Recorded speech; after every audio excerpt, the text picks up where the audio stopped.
Welcome to Toffee TV. It is the final word. We do not have access to our studio at the moment.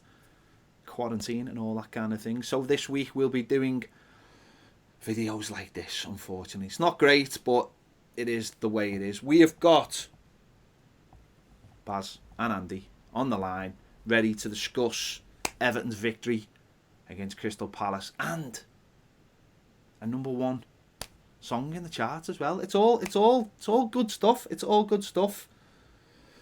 Baz, what are your thoughts on what on a great weekend?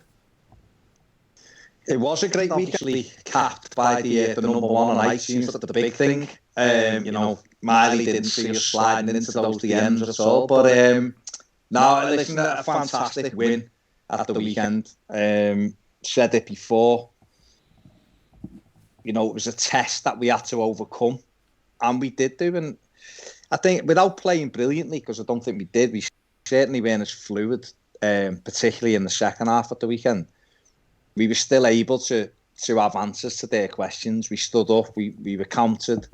I thought we defended really well. And it was a very, very important win. And hopefully, as we go through the season, we'll be able to check these bumpy games off with victories. And I'm absolutely delighted that we've got another victory in the bank. And that's 3 away wins in the Premier League on the run, which is very unheard of from Everton. Obviously 2 this year, but Sheffield United at the end of last season as well. So big win and excellent, keeps us up there.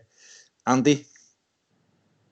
No, I agree with everything you said there. It was a really good win. I think the key was the levels that we displayed. I think last year at times we would have been beaten by a team who came as committed as Palace did. They pressed us all over the park.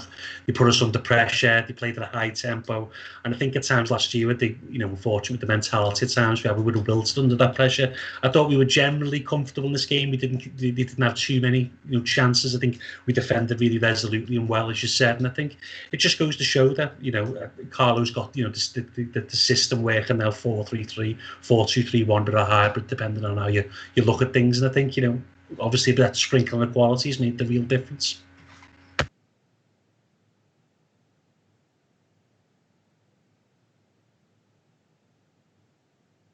Yeah, it was good to see the same starting 11, and it showed from Wednesday night that obviously the plan is there, what he wants. He knows what players fit into the system. He's starting to look like he knows what players aren't going to fit into the system. I don't think Theo Walcott even made the bench, did he? So it's for me, that shows that there's a clear idea now, an absolute clear idea, playing 4-3-3. So got the right players for the system, got the right 3 up front. That's what it's going to be as long as those players are fit. And obviously not suspended, and it's up to everyone else now to try and break into that team, and it's going to be very, very difficult for those players. But for me, that takes the pressure off. It takes the pressure off being a fan and being worried that that horrible side of things that we've had to put up with for so long, where managers don't have the balls, don't have the conviction to follow through with their plan. The club aren't maybe on the right or on the same path. What we've seen at the moment is everything leading up to this season so far just being the analysing of players, analysing of the system, manager getting through what he wants, telling Marcel Brands what he wants, telling the board what he wants, and now he's loosely got what he wants.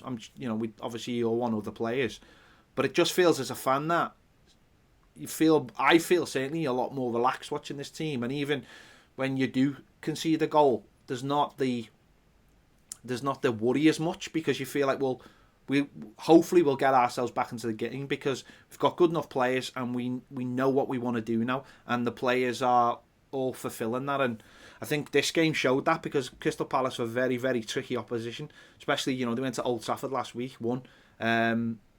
And I've got players you can hurt yet, and they've also got a system that suits their players as well. So I thought it was fantastic. Listen, we started with the same team, obviously, and it was a quiet start, obviously, but the first real move of the game got us the goal, wasn't it? Fantastic by Andre Gomes great ball over, and obviously James Rodriguez playing the ball around the corner to Seamus Coleman.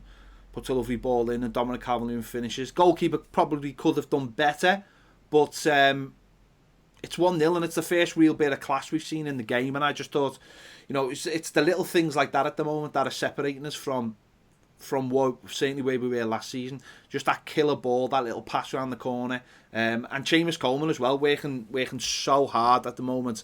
Really, it's just been mentioned there about him coming out after Wolves and obviously, saying what he did.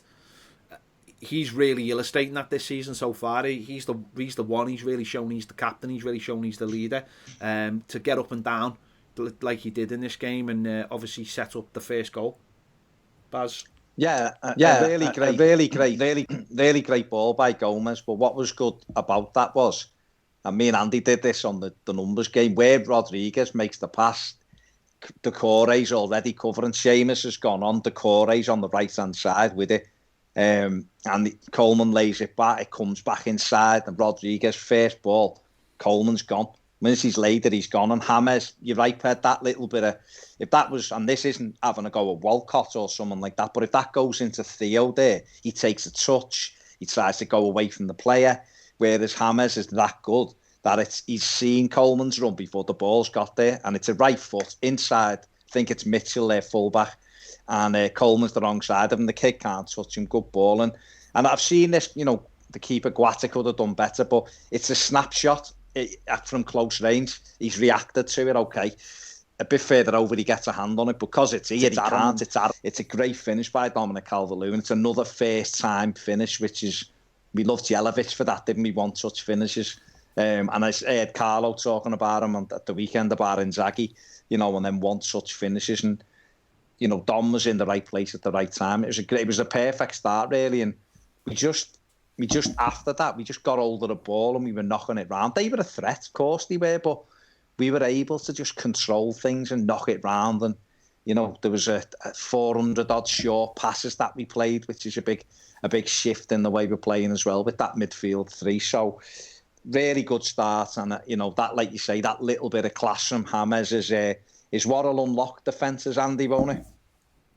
Yeah, just the vision and the timing and the execution of the way he can pass the ball. I think that, the key, obviously, good ball by Gomez. Coleman took it quite well. He gets a shuffle of stride to take it in.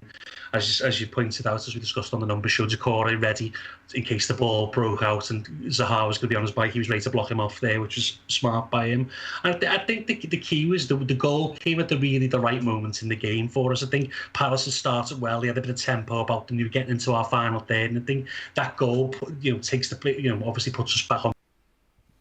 Sometimes I think we're doing that. We haven't taken advantage of moments in games where we could, get ahead and sort of press on and take control of the game. I think that's what we're doing under Carlo Ancelotti, which is going to be key.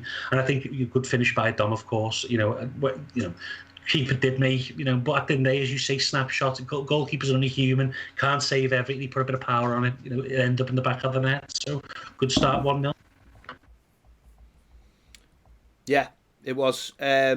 Apologies if there's any echoing on the video. We are trying to do this live, and because we've been thrown into this situation, it's a bit of a trial by error at the moment. So apologies if there's any echoing. If you have any problems and you're watching on Patreon, please let us know.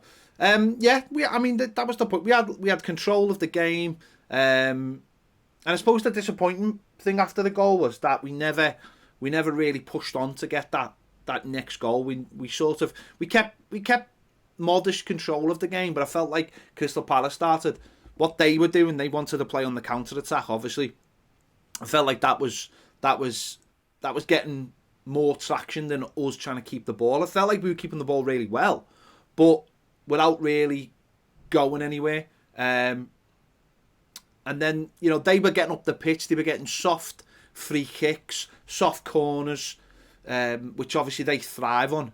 And then they get one corner that goes quite deep, and then they do it again. And unfortunately, this time for us, Michael Keane sort of, I don't know whether he loses the flight or whether he just comes off his marker and thinks he's going to get it and doesn't.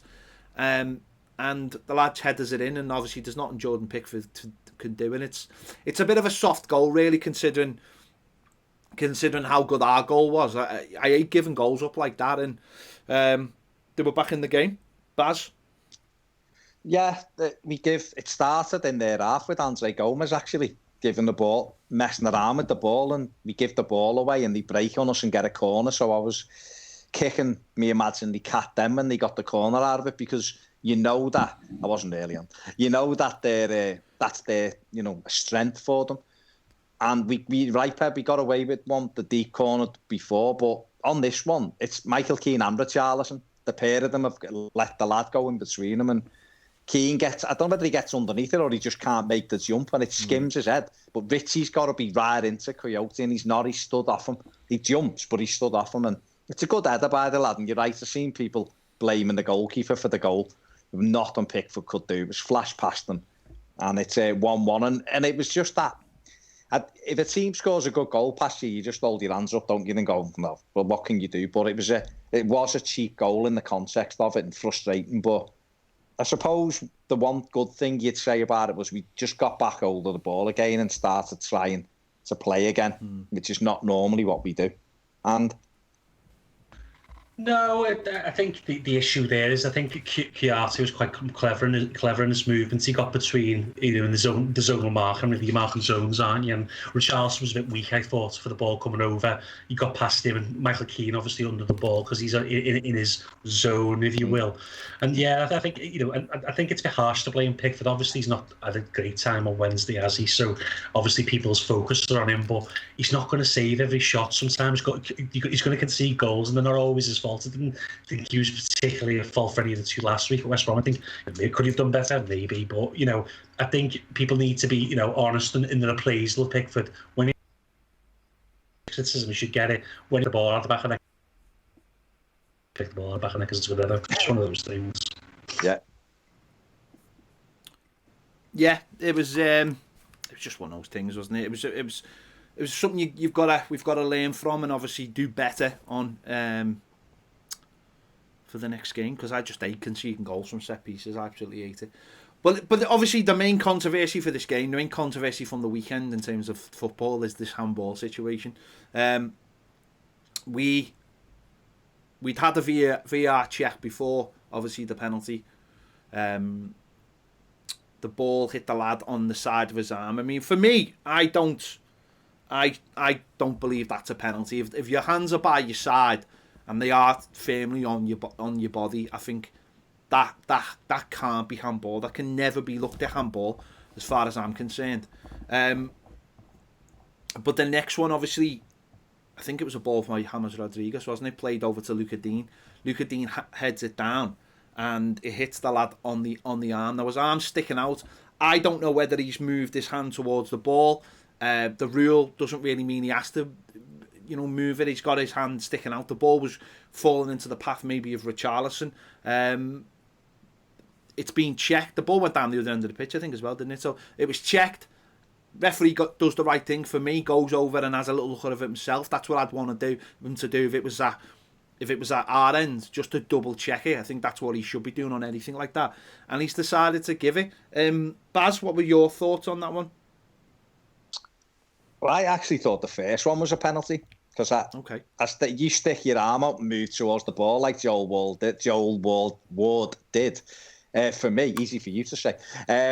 I thought it was a penalty, but this is something that I've said to you before, Ped, about it. People don't like it, but we've all got consistency over it now. If the ball hits you on the hand, it's a penalty. Everybody knows. I can't have for a second a referee who they're incompetent at the best of times, trying to decide whether I've intentionally handballed that or I haven't. I just don't think you can leave it up to someone, because we've seen it for years. Certain teams getting penalties and decisions because of the certain teams, not because of what happens in the box, and other teams don't. We've seen it last year. 27 views to look at Dele Alli to say it wasn't a penalty at Goodison, when every man and his dog seen it once and went, it's a penalty. So I've got some sympathy for Joel Ward, but for me, he was lucky to get away with the first one. So when it hit his hand for the second one, it was for me, it was a penalty, because I think without a shadow of a doubt, Everton will concede a penalty like that this season, but so will every other team. But at least we've all got clarity. If the ball hits you on the hand in the box, it's a penalty, and you have to learn to live with it. That's the way it is. Otherwise, if we go back to the old rule, which people like Carragher are shouting about, who wasn't shouting about Sissoko's penalty in the Champions League final, wasn't shouting about the fact that Liverpool got a penalty 3 minutes into the new season for the exact same thing that happened to Joel Ward the other week against Leeds. Gary Neville wasn't, he's moaning about Palace getting a penalty last week for even less than what happened on Saturday, and then getting another chance to take it when De Gea is a millimetre off his line. But then is silent this week when Neil Maupay handballs it in the 99th minute of 4 minutes injury time. So, these pundits have come out bitching about it. But at the end of the day, the rule is quite consistent. If it hits you on the hand in the penalty area, it's a penalty. Whether we like it or not, that's it. So, like I said, we were unlucky not to get 2 penalties, in my opinion. And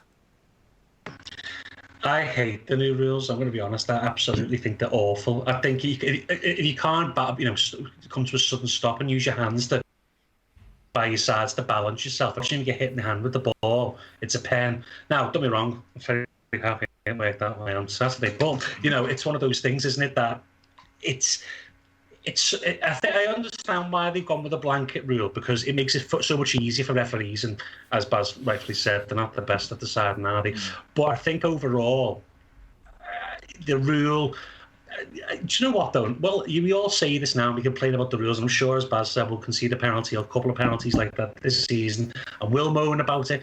If you keep this for 3 seasons, though, people know the rules. It's the same as the offside when I first came in, and back passes. People get used to the rules. There'll be no complaints, and we'll move on. It's just at this point now, when people are getting pens for that, and people don't know whether it's a pen or why it's a pen, you can have this outrage, or faux outrage as it may be.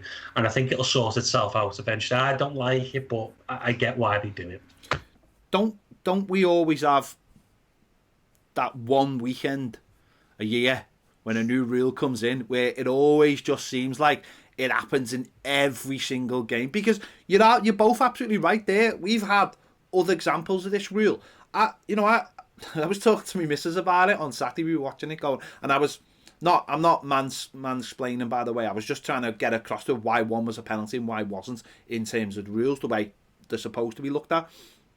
And I said to her, though, the stupid thing is, you can go back to the last World Cup and France got a handball because of this rule. Now, it's like everything else. It's only just been implemented in the Premier League, but it's been around for a while. We've seen Liverpool get one in the Champions League. We've seen other teams get them already this season. But it's just because of... I don't know. I don't know why it happens when... It always seems to be when it's not one of the Sky 6 that it gets focused on more, because it feels like to me that no one in the media then is upsetting anyone that they like, or upsetting someone that might give them cause to come back on them. So last week when it happened against Man United, there wasn't this big... I know it was Man United, but it wasn't...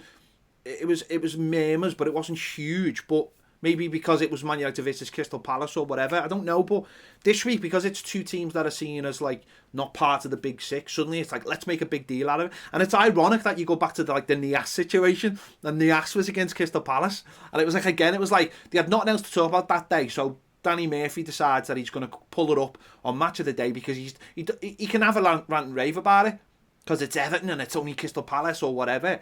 And it feels like it felt like this was the same, because it was the 3 o'clock kickoff, because there was no other games, because Liverpool weren't playing and Man United had already played and Man City hadn't played yet or whatever. It just felt like, oh, let's all talk about it because there's nothing else going on. And I think this always seems to happen to us, or we feel it seems to happen to us. Whereas I think, Andy, you're right. I think in the next couple of weeks, never mind a couple of years, I think in the next couple of weeks everyone will go, that's the rule. So there's no point Roy Hodgson coming out and having this big moan about it and saying it's destroying the game. How many times have you heard, oh, this is turning me off football, game's gone? It's absolute nonsense. And then you have Clive Tilsley going, oh, we've got to get a grip of this. I think, why? Get a grip of what, mate? Get a grip of what? What are you getting a grip of? You know this is coming. You know it's the rule. So why have you suddenly started kicking off because the rule's being done in a game? Well, I don't get it myself. Clive Tilsley will end up honestly, in an anti-mask thing. That's where he's going. The amount of outrage he's showing at the moment. So for me, I think it's a storm in a teacup. I personally, I don't like the rule, but I'm with you, Baz. I think it brings clarity, and I think that's the thing. When people keep on saying it's ball to hand, it's the Libertan ball. How do you know it's the Libertan ball? Can you look inside his head and tell me footballers are clever? They probably practice all week how to handball it. No, it's just, I think now gives it a bit of clarity. But the only thing I will disagree with you, Baz, is I thought the first one wasn't a penalty just because he had his hand by his side. And I just think, what can you do in that situation apart from going full Valenti and having your hands behind your back? Always go full Valenti. Well, that's my rule for life. That. Always go full. like that. Well, that's called the Wakanda. So. Well, the Wakanda, yeah. But we saw the game yesterday with Leicester had 3 penalties at Man City. Now, people can go mad all they want and go, "Oh, this rule's ridiculous." Well, Leicester got given 3 in a single game. You know, Maddison, when he's doing 360 spirals in the air before there's any contact, and VAR give it. So, listen, Andy's absolutely right. Soon it'll just become part of football. And I don't like it, but I like it, if it makes sense. And what I mean by that is, I know why it's been given. So I know why Eric Dyers was given against him, even though that was mad, because he wasn't even looking at the ball, but it hit his hand. And so if it hits your hand, there's a consistency there, whether you agree with it, dislike it, whatever. I don't like a fella who might have an agenda against my club turning up on a Saturday and going, in my mind, that was deliberate handball against my team, or it was not deliberate if it's at the other end. And we've seen too much of that, too much of it over the years, and they never have to come out and say, I give it because, or I didn't give it now. What can anyone say to a referee today? Terrible the way you give that penalty, and all he has to say is, that's the rule. End of story. That is the rule, and it's done. And so once you've got clarity, you move on with it. Andy, go on. You've got your hand up. No. Well, yeah, just because I don't want to talk over you. No, I think that the issue here is that Ali McCoist and Clive Tildesley obviously started the narrative with, complaining about it on Saturday. You've got, I think, ex-players. That's the problem. I think if ex-players got behind this motion, it worked better. But unfortunately, there's a lot of feedback. Sorry. Go on. They got behind it. People would accept it, but all you get, unfortunately, is ex-professionals saying, "Oh, we didn't play like that when I played." And the game moves on. I think unfortunately, ex-players obviously did enjoy football the way they played it. It's the same as the previous generation that said we should be able to tackle from behind. There's a reason you have to change things. Football gets modernised, and I think the real big key is, I think that Ali McCoist was laughing all the way through the game because let's just be fair to the referees. They're trying, at the end of the day, they're not the best. But this new rule is to make it easier for everyone, and just buy into the narrative, because the fans will accept it quicker if you do. Yeah, agreed.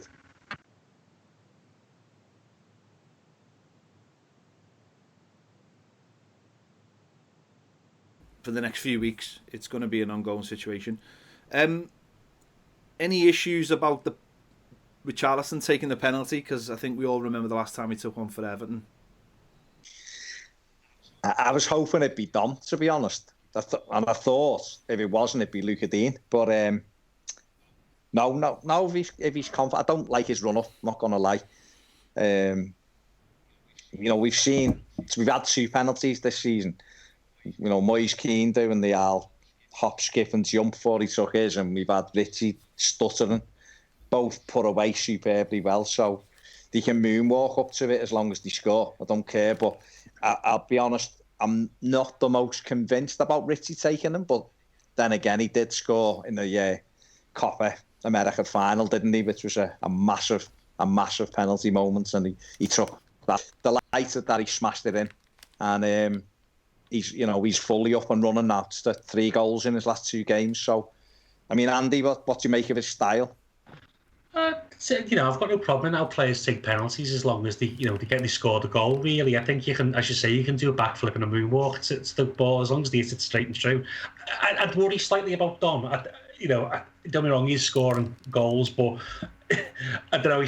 I think I just like worry about him taking a pen at the moment. Obviously, that's just maybe me being a bit of a nervous pervers. I don't know, but obviously he's scoring a lot of goals. But yeah, Dean, and yes, I suppose you'd like to see Hammers with that technique, have a little walk up to the ball as well. But no, it's Dom's on the scoreboard now. It's 3 goals. I think you can see, as I've been saying this myself, I was quite harsh on Richarlison over the last couple of months. I think, at times you could see in games where he wasn't going to be good. I think this season he's certainly gone up another level. Obviously, hopefully added a lot more to that price tag to either ward teams off number one, or in the fact that maybe if we do have to sell them because a team offers us 300 million or whatever, then we get a good price for him. But I think he's certainly the game's slowed down for him. I think he's gone up a level. Definitely, he's improved a lot, really.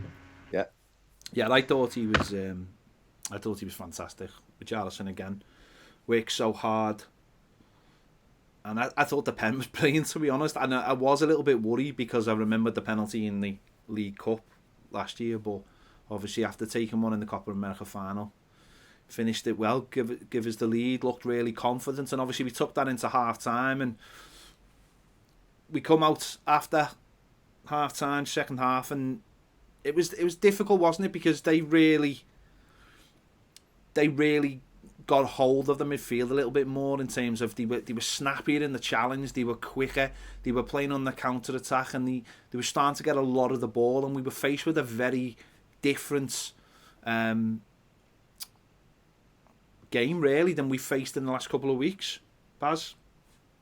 Yeah, but that's good. That's good for us though, that we are playing against different styles and different challenges, because I think everything is if you're going to have a good season, and again, I stress it's only 3 Premier League games, but if you're going to have a good season, you've got to climb over lots of obstacles in the way, and they come in different shapes and sizes. And we've saw the game at Spurs, which people criticised Tottenham, but the reality is Everton didn't allow Tottenham to play and played really well without panicking, good in the possession.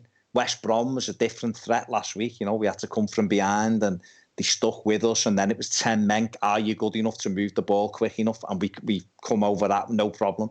And this was a different challenge altogether. A team had won 2 games like us, a team that had gone to Old Trafford and put 3 past them, and a team that got level in the game, and then we stepped up again. I mean, the one thing we didn't talk about was in the first half was Corey getting into the box. I mentioned that me and Andy were talking about it before, but that was important in the first half. He had his first real attempt at goal. Okay, they can catch it correctly, but we need to see him do more of that. But in the second half, we had to stand up and be counted. But that was born out of the fact that they were always going to come onto us as the home side.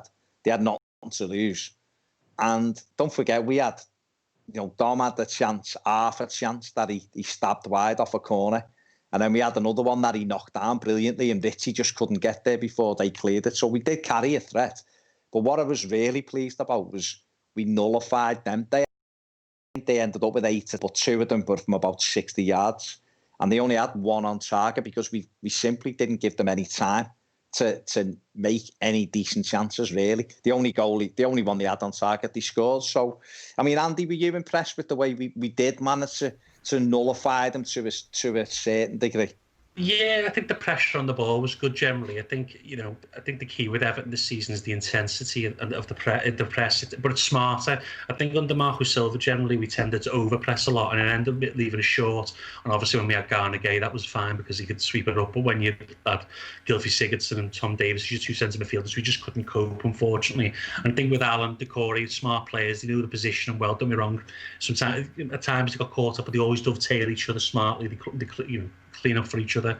And I think it's really key the way, in the way that we're nullifying and we're putting, pressures on, basically nullifying shots, really. I said to you on the numbers show last season, the quality chance we were giving up was double what we're giving up in these 3 games so far this season. So if that trend continues over this season, we won't be conceding as many goals. And Jordan Pickford, don't get me wrong, he can make a mistake, but he'll be under much less pressure to continue to put shot suppression. That's what we call it. To suppress shots by keeping them from shooting from distance, leaving little gaps and not letting them through the midfield quickly. And I think obviously Alan and Decore are key to that. Yeah, I thought midfield was just it was a different game for them second half. Obviously, it wasn't that as much creative. It was about getting your foot in. We've seen that with Decore running back to him to stop Zaha. Allen just sitting in front of the two centre-backs, letting those full-backs go forward. And it was another test, and you're right, Baz. Sometimes you just need to see that, don't you? You need, as someone having confidence in your team. It's great when everything's going well, but sometimes you just need to see that other side of things. And I thought second half, they had a lot of the ball, but they didn't really do anything with it. You know, Jordan Pickford, that's not to make a save. I can't really remember. I think they had a deep cross where the lad had a header. Apart from that, it was all corners and set pieces. Mina diving heading to tackle. But it was a different test, and we come through, and I thought in the last 15 minutes, they really looked like they'd run out of ideas, and we started just stepping it up again. And the subs, I thought, were right, even though I don't think Iwobi maybe done as much as he could, but I thought Gylfi Sigurdsson certainly got himself into the game and just helped just things move on, because I think that's been the worry, hasn't it, from a lot of people, that the drop off. What happens when James Rodriguez goes off? You know, what happens if we have to sub one of the centre midfielders? And obviously Andre Gomez is the one generally who's been going off, leaving Decore on and Allen. But we were fine, and I suppose the only disappointing thing from our point of view is that we just couldn't kill the game off. Obviously, Dominic Calvert-Lewin had that chance from a corner where he just couldn't quite wrap his foot around it.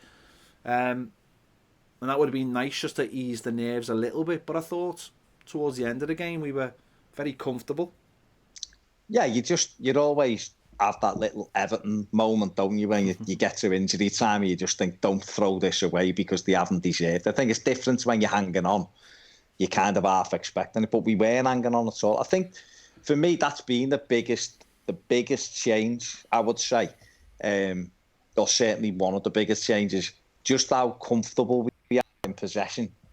But the way, with a couple of minutes left away from home, we're still knocking it round, and there's wall passes getting played, and it's getting switched from right to left, and they're very confident in what they're doing, trying to work the space and going down the line, trying to get corners at the end, although I thought we could have done that better.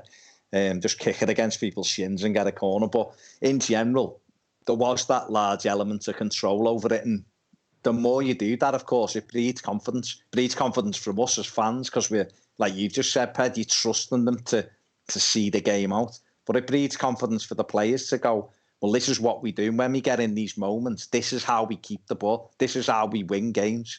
You know, and we've done it before, and we've done it in that game, and it's muscle memory almost. And if we'd have done this kind of thing against Newcastle at Goodison last season, you know, we'd have ended up winning that game as well. So that's been a big key, and that, of course, comes from having better players as well, more experienced players. And you know, James done what was he? Was he 89 minutes at the weekend or whatever before he come off? So it's all, you know, it was a very good win. I think the manager will have come away. And yeah, it would have been lovely to break and kill it off with a third goal. But sometimes winning by that odd goal, and you've had to defend properly and resolutely without hanging on, it gives you a massive boost, I think, going into other games that you can see games off. Andy, as just mentioned, James Rodriguez there, we couldn't do a final word at the moment without talking about him. Everything he does is just majestic, isn't it? There was a little one on the left-hand side where he looked completely boxed in. They were forcing him back towards our goal. And he just took a couple of touches and then just somehow flicked the ball over their heads into centre midfield for Decore to take it on. He's just... everything he does is just amazing. It's just a little bit disappointed that he couldn't get on the ball more. Maybe that's down to how well Palace played at certain times in this game, but when he did have the ball, he was amazing.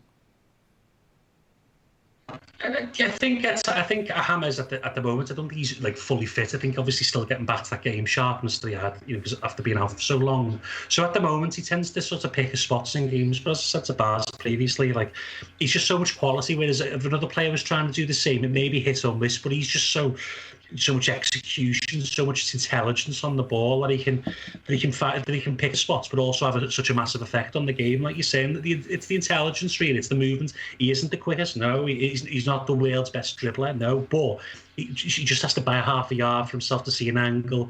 Create a little bit of space, as you say, just to get that flick over the heads. And it's the type of it's the level of player that Everton have really had. Let's be honest, over the last 30 years. So having a player of that ability is a match winner of that ability is certainly going to help us. And we can only hope that he can stay fit. Only hope that we can still manage to keep getting into games. I think my only issue with Saturday is I didn't have many issues because I thought it was a tough game and we won the game. I think at times we needed to try and find James and we needed to try and find Richarlison more in the final third. I think at times players were a little bit too comfortable in possession, passing sideways. I think Andre Gomez was fine. I think again only 6 forward passes in the game. Need to see more forward progression from Andre Gomez, especially in playing that position, which is more of a forward thinking role in the midfield. And Decore's having to do a lot more of a defensive job, which he didn't have to do at Watford. So I think Gomez needs to, Gomez is fine. He's 6, 7 out of 10, which is fine, but he just needs to up his levels really the next couple of games. Yeah, again, you can always have that tendency to just want James to have the ball for the whole game, but it's not going to happen. But there's the thing with having someone like James Rodriguez is that moment in the first half, one ball, bang, you win and 1-0. I was disappointed with his free kick right on half time. Yeah. He's just tried to dink it. I wish he'd have just whipped it. But when you've got him in your team, people have to be constantly worried about him. And therefore, then it releases Richarlison. And if people are looking after Richarlison, then Dom's free. And then if they're trying to cover Dom, then we get Dean in. And all of a sudden, you're giving teams 3 or 4 or 5 headaches rather than at times. Last season, it was 2, wasn't it? If you stop the front 2, it's over. Whereas, or stop Luca Dean and the front 2 won't get a chance. Now, teams are going to have to worry about us. And then you look at the bench, and if you've got, Gylfi coming on for 20 minutes in the end, then he's fitting and quick enough because the game will have slowed down to get on the ball. If you bring in a Bernard on or an Iwobi or a Walcott, when they can unlock something because people are getting tired at the end of a game. So it's all working really well. But James Rodriguez, such class on the ball, such ability. That one you spoke about, Ped, where somehow he dinked it over 3 of them and we were away, was just fantastic natural ability of the fella. He's such a good footballer, and it's a pleasure to watch, isn't it? And again, we've said it before, but the only disappointing thing is we're yet to be able to go and watch him live because you just spend your time just looking at him, wouldn't you? But it's great to see a footballer in so much control. And I've seen them looking at him and were terrified of him, absolutely terrified of him. And you look at a fella there on Palace's side who we've been linked with, who didn't get a kick all day, and people are talking 60, 70 million, and you're looking at James at the other end, and, it was a free transfer, albeit,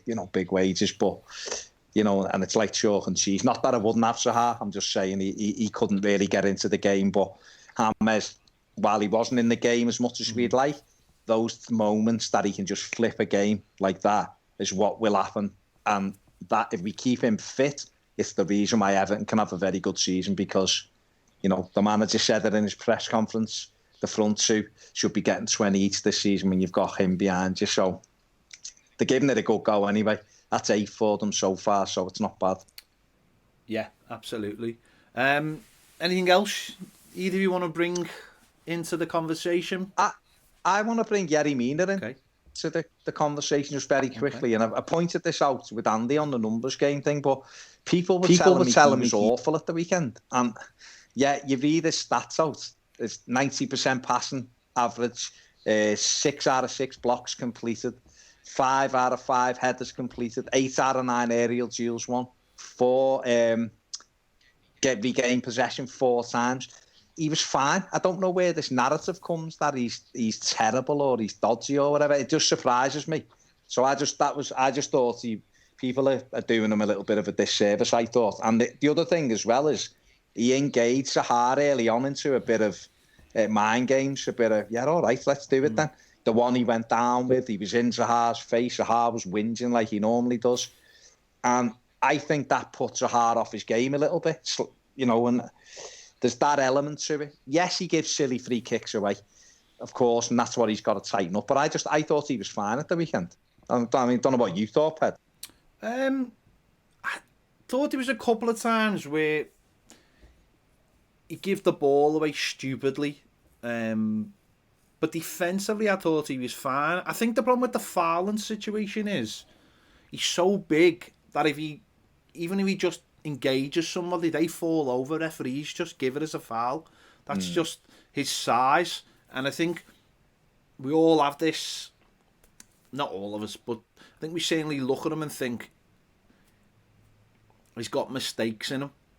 I don't think he does. I just think that, like anyone, he's going to make the odd mistake. You know, Michael Keane makes a mistake for the goal. Yerry Mina hasn't obviously done that. So, no, would I like a little bit more pace at the back? Yes, and that'll come, I'm sure. But I don't think we need to drive home these narratives that he's a problem. In fact, I don't think we should do that at all at the moment. And it does drive me a little bit mad. Before the game, I've seen some people's teams, and I've said this loads of times, why are people so eager to get players out of our team that are doing their job? I find it baffling, whether it's Gomez or Dominic Calvert-Lewin or whoever. People just seems really keen to try and get players out the team, and I think if we had another centre back, that might be the case with Mina. Obviously, we haven't, so that's not going to happen. But no, I thought he was fine. And he did his job, and they didn't have a shot on target that I can remember in the second half. So he didn't. They only had one in the game. So I thought he'd done his job. So. I just think that the problem with fans in general of all clubs, not just Everton, is when they believe something, when they've stated something, maybe it's me is bad, maybe it's Tom Davis is bad, Alex Iwobi, whoever it may be. As soon as they make one mistake, they could have 99 out of 100 passes completed. They will bring up that mistake and use it to validate their opinion. I think certain players within the squad, people just don't like for whatever reason. They made a mistake in the game, and I think every time Pickford, I'm not Pickford's biggest fan, but because as soon as we can see the goal, everyone looks at Pickford to blame. And I think we need to get out of this habit of blaming players. And a couple of passes here and there, loose football. People are going to make mistakes. They're humans. No one's a cyborg robot who gets every pass correctly. Don't be wrong. You should be better. You should be more secure in possession. You shouldn't make mistakes. You should keep them at a minimum. But it's going to happen. I think fans just need to stop jumping on players all the time, and I think getting behind the players is going to be key this season. Because as like you said before, I think it was you, Pet, when their second 11 come in, we need to get behind them. We can't just go, we're going to lose because we haven't got whoever. We need to get behind these players. It's a squad game. We're not going to be able to play the same 11 for 38 games in a season. It's really key that we get behind the whole squad. Yeah, I think the manager's got that plan. Like we said before, he's using the League Cup as a chance for these players to break through. And you look at the fact that, Anthony Gordon and Konku, they're not getting any time, even though they played really well. Walcott's not even on the bench. Tom Davis comes on for a couple of minutes on Wednesday and then comes on for, about 30 minutes on Wednesday, wasn't it? And a couple of minutes in this game. He's challenging those players, and it's, as a fan, you've got to stand there and go, especially in the League Cup, and go, we should play a stronger team. You've got to have faith in the manager that he knows what he's doing, because obviously he does. And the same applies to these games now. You can only have confidence. Even when they scored on Saturday, I just went, right, fine, they've scored. Let's go and get ourselves back in the lead. And I don't know whether that's because we're sitting at home and we're not in the game, we're not getting caught up in the emotion of it. But for me, and this is not just because we've won a couple of games, there's just a calmness, because I just feel like we know what we're doing. It's as simple as that. I feel like everyone knows the job at the moment. And while you've got that 11, I think that'll continue.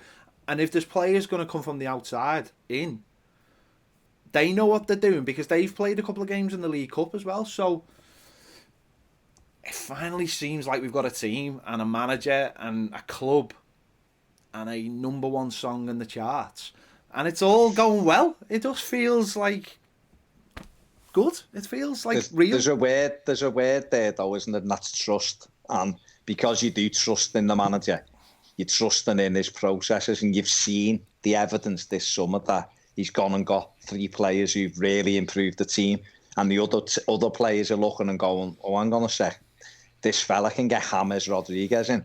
That means, my place isn't assured anymore. I've got to step up. The lads who won't step up will be the lads who are quickly forced out the door.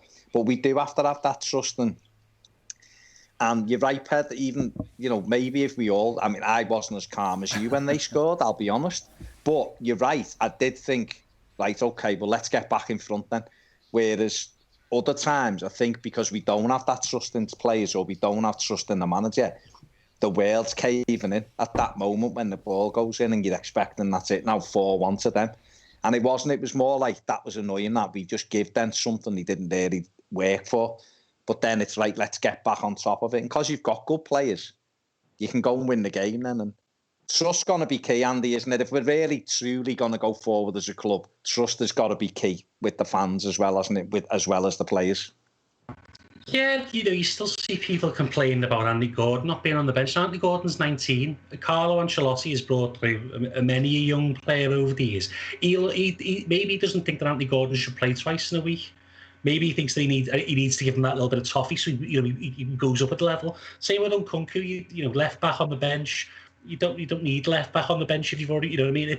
So don't be wrong, they've both been playing well, but you've got to understand. And also another thing is, it's great having young players on the bench, but you can't leave Bernardo Obi, Sigurdsson. They're very expensive players out. These, you need to get the value out of them. You need to play them games. And realistically, the League Cup, in this first part of the season, is like an extended pre-season in a sense. I think Carlo's used it quite smartly, having 2 teams, much like you would in pre-season, where you do 45 minutes each. I think he's getting them ready, and then once we hit the money-making part of the season, November, December, January, when it starts to really kick into motion, I think we'll be ready because he's got these players ready, and because they're playing games, they'll be match fit, ready to step in. So it's smart. I've got no issue with what Carlo's doing this morning. I think it helps, obviously, that the lads have hit the ground running, the 3 transfers, and obviously Marcel Brands has earned himself a little gold star for Nkunku as well. People seem to be enjoying it in him as well. So there seems to be a feel-good factor around the club at the moment, and I think the momentum's key. We should just take it one game at a time. Let's not go OTT. Obviously, it's not exciting to be up where we are at the moment, but let's get the momentum. If we keep winning games, and then we can start getting excited. But let's just keep the momentum going. And Wednesday's going to be big as well. We need to win that game. Definitely.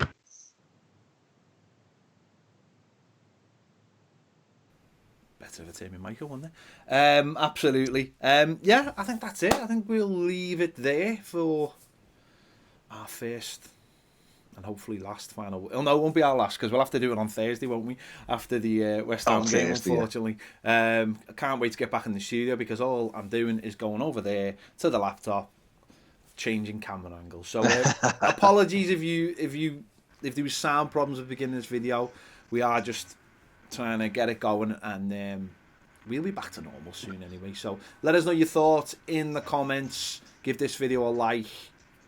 Subscribe if you haven't already, and if you want more great videos, you can watch the final words live, like loads of people have who've been keeping us updated on the terrible sound or problems with the show. And get your comments read out as well. Join us on Patreon, the link is in the description. Thanks for watching, see you later.